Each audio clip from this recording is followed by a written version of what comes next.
తీసుకెళ్ళిపోతుంది అమ్మ. భోజనం అయిపోయిన తర్వాత అమ్మ తాంబూలం తింటుంటే వెళ్ళి దగ్గరికి పోతే, అమ్మ ఏంటది ఏంటది, నేను తిన్నా అంటాడు. తాంబూలం నువ్వు వేసుకోకూడదు. అమ్మ నాకు పెట్టవా అంటాడు. అంటే అమ్మ ఎలా పెడుతుంది? ఇలా చేత్తో ఎంగిలి ముద్ద తీసి నోట్లో పెట్టదు. మనందరం అనుభవించిన వాళ్ళమే. అది అమ్మ మాత్రమే పెట్టేటటువంటి అపురూపమైన కానుక. మళ్ళీ అలాంటి కానుక అందుకోవాలి అంటే ఇంకో జన్మెత్తి పసిపిల్లాడైన తర్వాతే.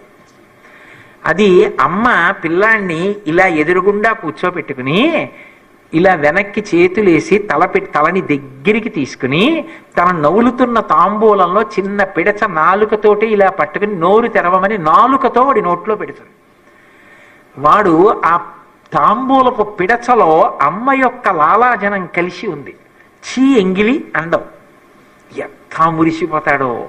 ఆ తాంబూలం తిని అమ్మా ఎంత బాగుందో అని నా నోరు కూడా ఎర్రగా అయిందంటే అద్దం దగ్గర చూసుకో అంటే చూసుకుని మురిసిపోతాడు వాడు. వాడిని చూసుకుని అమ్మ మురిసిపోతుంది. అది చెప్పాలా ఆ ముగ్గురు పిల్లలకే అమ్మ పెట్టిందని?